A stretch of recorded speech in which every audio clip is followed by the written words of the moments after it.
আচ্ছা, আমরা এই মুহূর্তে রয়েছি মৌলগাছি। এটা জগৎবল্লভপুর বিধানসভার অন্তর্গত মাজু গ্রাম পঞ্চায়েত। আমরা একটু রাস্তাটা দেখাই। এই হচ্ছে রাস্তা। এই রাস্তা এই 2024 সালের অন্য কোনোখানে আছে বলে আমরা হয়তো জানি না। এই লম্বা রাস্তা যেখানে যতদূর দেখতে পাচ্ছেন কোথাও 7,000 আছে দিদি, 7,000 টোটাল মূলগাছি 7,000 ফুট। এই রাস্তার হাল বেহাল এইরকম। 7,000 ফুট রাস্তা এইরকম। আমরা একটু সাধারণ মানুষের কাছে বলবো, আপনারা বলুন এখানকার কি অবস্থা, কি সমস্যা। আমি এখানে ছেলে বলো বলো বলো কি অসুবিধা বলো, রাস্তাঘাটের কি অসুবিধা হয় সেই কথাগুলো তোমরা বলো, সবাই জানুক। গাড়ি উল্টে যায়, বলো বলো বলো বলুন অসুবিধা বলো। গাড়ি উল্টে যায় আর পঞ্চায়েত মমতা এতই চুরি করেছে, সাধারণ মানুষের এতই চুরি করেছে যার কোনো সীমা নেই। তাই তো মরে যাবে, সেই রাস্তাগুলো যা নিয়ে যাবে, রাস্তার টাকা খেয়ে নিয়েছে, সব খেলিয়েছে। অনেক জনকে দেখা যাচ্ছে, আপনি প্রথমে হয়েছে, দেখা যাক আপনাদের সঙ্গে থাকবেন, আমরা চেষ্টা করবো। আমরা যদি ভুল করি আবার পাল্টে দেবেন, এটাই তো গণতন্ত্র। যে কাজ করবে না তাকে ভাগিয়ে দেবো, যে কাজ করবে সে থাকবে। আমাদের পঞ্চায়েত আছে, সে আমাদের দেখে যাচ্ছে। হ্যাঁ, এবার আপনার সাথে আছেন, আমার সাথে আছি আমরা। একদম একদম একদম একদম আমরা চেষ্টা করবো, না পারলে বদলে দেবে। না গো, একদম না। এইটাই তো পার্থক্য ওদের সাথে আমাদের, ওটাই ওদের সাথে আমাদের পার্থক্য। এই সুযোগটাই দিতে হবে। যদি আমরা না পারি আবার বদলে দেবে। তোমাদের হাতেই তো ভোট, ওই একটা ভোটেই সব অধিকার। না না, তোমার তো উপায় নেই আর কোনো। আরো একটা উপায় আছে। ধরো যে তোমার কাজ করলো না, সবাই মিলে পাড়ায় গিয়ে তার বাড়ি ধরো যে আমার, তুমি পঞ্চায়েতের প্রধান, তাই তো সরকার থেকে টাকা আসে তোমার কাছে, তুমি আমার রাস্তাটা না বানিয়ে টাকা খাচ্ছ কেন? তোমার বাড়ি 4 তলা হচ্ছে কি করে? তাদের বাড়িতে 4 তলা হচ্ছে, গরিব মানুষের ভাঙা বাড়ি থেকে যাচ্ছে, বড় লোকের বাড়ি 4 তলা হয়ে যাচ্ছে। সব লোকজন যদি আমরা একসাথে যাই, সব লোকজন যদি একসাথে গিয়ে তাকে ধমকাই, কারুর এত সাহস নেই যে তোমার টাকা খেয়ে পালিয়ে যাবে। এখনো তো দেশ দুনিয়াতে কানুন আছে। হবে হবে, একবার ভরসা রাখো। যদি আমরা না পারি তখন দেখা যাবে। আর 5টা বছর। বন্ধুরা শুনলেন, ইনি হচ্ছেন দীপশিতা ধর, একজন তরুণ প্রার্থী, বাম প্রার্থী। শ্রীরামপুর লোকসভা কেন্দ্র থেকে দাঁড়িয়েছেন। উনি জগৎবল্লভপুরে গিয়েছিলেন, শ্রীরামপুর লোকসভা কেন্দ্রের একটি বিধানসভা মাত্র। আর এখানকার মানুষের সামনে উনি কিন্তু কেচ্ছা খুলে দিলেন। উনি কিন্তু কল্যাণ ব্যানার্জির যাবতীয় যা কেচ্ছা খুলে দিলেন। কেন বলছি? দেখুন, উনি 3 বারের সাংসদ নাকি। আজকের আপনারা দেখতে পাচ্ছেন 3 বারের সাংসদ। এটা 2024। এখনো গ্রামের রাস্তাগুলো দেখুন, এখনো হয়তো অনেক গ্রাম এমন রয়েছে। আপনারা বলতে পারেন বাম জামানায় কি করে গিয়েছিল। দেখুন, বামেরা যখন ক্ষমতায় এসেছিল কিচ্ছু ছিল না। বামেরা ধীরে ধীরে তৈরি করেছিল, বামেরা ধীরে ধীরে উন্নতির আলো দেখানোর চেষ্টা করেছিল, কিন্তু তার মাঝেই তরি ডুবে যায়। যাই হোক, এবারে কি মানুষ এই বাম প্রার্থীর উপরে ভরসা রাখবে? দীপশিতা ধরের উপরে ভরসা রাখবে? শুধু জগৎবল্লভপুর এমন নয়, আপনারা যদি দেখেন ডোমজুর, আপনারা যদি দেখেন উত্তরপাড়া, আপনারা যদি দেখেন জঙ্গিপাড়া, শ্রীরামপুর, চণ্ডীতলা, এই যে সকল বিধানসভা অঞ্চলের নাম বললাম, কতটা উন্নতি হয়েছে। একজন এমপির যা কাজ করা উচিত ছিল, সত্যিই কি সেই কাজ করেছেন উনি? আজকের দেখতে পাচ্ছেন বামেরা কিন্তু চমক দিয়েছে এই লোকসভা কেন্দ্রে। হ্যাঁ, আপনারা বলতে পারেন 2019-এ যেখানে তৃণমূলের ভোট ছিল 6.5 লক্ষের ওপরে, এবং বিজেপির ভোট যেখানে প্রায় 5,39,000 মতো, আর বামেরা পেয়েছিল মাত্র 1,62,63,000, আর কংগ্রেস পেয়েছিল ওই 30,000-এর কাছাকাছি, 32,000 33,000 ভোট পেয়েছিল। লড়বে কি করে? 2,000ও ভোট নেই এদের।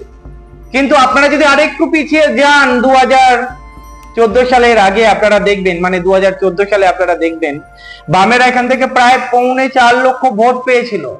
কংগ্রেসও কিন্তু ভালো ভোট পেয়েছিল, কিন্তু তারপরে মানুষ আর ভরসা রাখতে পারেনি। ওই সময়টা বিজেপি দখল করে নিয়েছিল এবং বিজেপি ধীরে ধীরে ক্যাপচার করে নিয়েছে।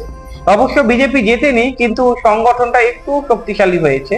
অ্যাকচুয়ালি তৃণমূল বামেদেরকে সরাতে গিয়ে বিজেপির দিকে ঝুঁকি দেয়নি, যার ফলে বিজেপি কিন্তু পেছনের দরজা থেকে এখন কড়া নাড়ছে, হিন্দুত্ববাদীর কড়া নাড়ছে। হিন্দুত্ববাদী দিয়ে কি সব হয়ে যাবে? আজকের মানুষের পেটে ভাত নেই, শিক্ষার অবস্থা ঝুঁকছে, মানুষ পরিযায়ী শ্রমিক হয়ে বাইরে চলে যাচ্ছে, রাস্তাঘাটের হালাত দেখুন। এইসবই তো দরকার। মানুষের দরকার কি? খাদ্য, বস্ত্র, বাসস্থান। আর খাদ্যর জন্য দরকার ইনকাম। আর ইনকামই যদি পর্যাপ্ত না থাকে তাহলে তো তাকে তো পরিযায়ী শ্রমিক হতেই হবে। ঘরের ছেলে বাইরে যাচ্ছে কাজ করতে, কোনো অসুবিধা নেই, কাজ করতে যেতেই পারে। তবে যখন শ্রীরামপুর লোকসভা কেন্দ্রে একের পর এক কারখানা বন্ধ, শিল্প অঞ্চল, আপনারা জানেন এটা একটা শিল্প কেন্দ্র ছিল, আজকে যখন বন্ধ হয়ে গেছে একের পর এক, খোলার কোনো উদ্যোগ নেই, শুধু কিছু ভাতা, কিছু প্রকল্প দিয়ে মানুষের মন ভুলিয়ে রাখা, তাছাড়া কিন্তু আমরা অন্য কিছু দেখিনি। অনেক সমস্যা রয়েছে এই লোকসভা কেন্দ্রে। আজকের মানুষের সঙ্গে কথা বলুন। দীপশিতা ধরের তো কথা শুনলেন, এখান থেকে আপনারা নিশ্চয়ই বুঝতে পারছেন। আর আপনারা জানেন কল্যাণ বন্দ্যোপাধ্যায়ের এগেন্স্টে কে দাঁড়িয়েছে? কবীর শঙ্কর বোস। সত্যিই কি একজন ভালো প্রার্থী দাঁড় করিয়েছেন, নাকি কল্যাণ ব্যানার্জিকে জেতানোর জন্য একজন নরম সরম প্রার্থীকে দাঁড় করানো হয়েছে? সময় বলবে। তবে বামেরা মানে ওইভাবে ফুটেজ নেয় না যেভাবে কবীর শঙ্কর বোস ফুটেজ নেবার চেষ্টা করেছেন। আপনারা দেখেছেন যখন একটা অ্যাম্বুলেন্স যাচ্ছিল, একজনকে বলছে রেকর্ড কর, আমি যা যা বলবো সেগুলো রেকর্ড কর। কিভাবে অ্যাম্বুলেন্সকে পার করাচ্ছিলেন দেখলেন? পার করানোর পরে বলছে রেকর্ড হয়েছে তো, ওইটাই অ্যাকচুয়ালি সোশ্যাল মিডিয়াতে ছাড়বে এবং মানুষের সিম্প্যাথি গেইন করার চেষ্টা করবে। এটাই হচ্ছে, উন্নতির নামে কিছু নেই, না শিক্ষা দীক্ষায়, না কলকারখানায়, না মানুষের ইনকামে। আজকের কলকারখানা বন্ধ, আজকের কৃষি ঝুঁকছে, পরিযায়ী শ্রমিকের সংখ্যা বাড়ছে, চাকরির অবস্থা খারাপ। শুধু ভাতা প্রকল্প দিয়ে মানুষের মন জয় করা কি সত্যিই যাবে? আজকের যদি দেখেন ইলেকট্রিসিটির দাম কেন বাড়ছে, আজকের বিভিন্ন পণ্যের দাম বাড়ছে, এর জন্য শুধু কেন্দ্রীয় সরকার একা দায়ী নয়, রাজ্য সরকারও দায়ী।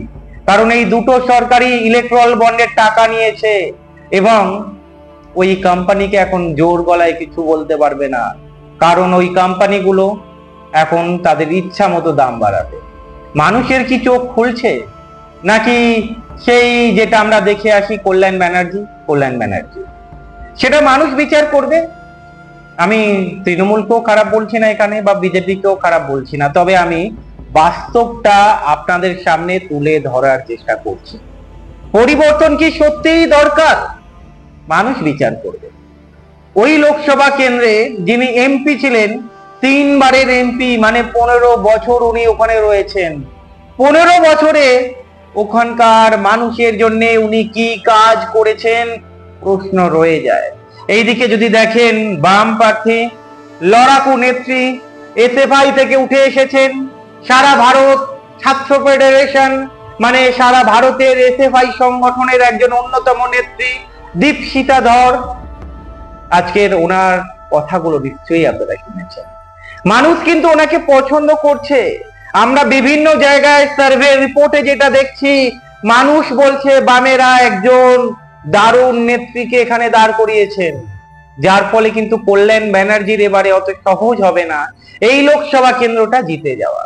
হ্যাঁ, তবে বলতে পারেন যখন 2019-এ 2 লক্ষ ভোটও পেরোয়নি বাম কংগ্রেস মিলে, যেখানে বিজেপি 5.5 লক্ষ ভোট এবং তৃণমূল 6.5 লক্ষের ওপরে ভোট, কিভাবে লড়াই দেবে? অ্যাকচুয়ালি ভোটটা কারা দিয়েছিল? মানুষ দিয়েছিল। আপনারা যদি দেখেন 2014 থেকে 2019-এ বিজেপির ভোট পার্সেন্টেজ কতটা বেড়েছিল? প্রায় 18% না 12%-এর আশপাশে ভোট পার্সেন্টেজ বেড়ে গিয়েছিল। যদি বিজেপির ভোট পার্সেন্টেজ বাড়তে পারে, তাহলে বামেদের ভোট পার্সেন্টেজ কেন বাড়বে না? আপনারা দেখেছেন এই হুগলিতে বামেরা কিন্তু দারুণভাবে ঘুরে দাঁড়িয়েছিল পঞ্চায়েতে, আর বিভিন্ন লোকসভা কেন্দ্রে বিজেপিকে টপকে সেকেন্ড পজিশনে চলে এসেছিল। ওই হিংসার পঞ্চায়েত থেকে অনেকে জানেন প্রার্থী দিতে পারেনি। অনেক জায়গায় প্রার্থী দিতে পারিনি, তবুও বামেরা ভালো ফল করেছে। তাই এবারে নিঃসন্দেহে বলা চলে মানুষ কিন্তু ঘুরে দাঁড়াচ্ছে, মানুষ কিন্তু বামেদের পক্ষে আসছে। আর বামেরা কিন্তু প্রোটেকশন দেবার কথা বলছে। বামেরা বলছে এটা 2018 নয়, 2016 নয়, এটা 2024। এই বাম কিন্তু ঘুরে দাঁড়িয়েছে। তবে শুধু শ্রীরামপুর লোকসভা কেন্দ্রে নয়, আপনারা যদি দেখেন তমলুকে, আপনারা যদি দেখেন বসিরহাটে, আপনারা যদি দেখেন ডায়মন্ড হারবারে, আপনারা যদি দেখেন যাদবপুরে, যেসব তরুণ প্রার্থী রয়েছে, লড়াকু প্রার্থী, খেলা এবার একটা জমে উঠবে।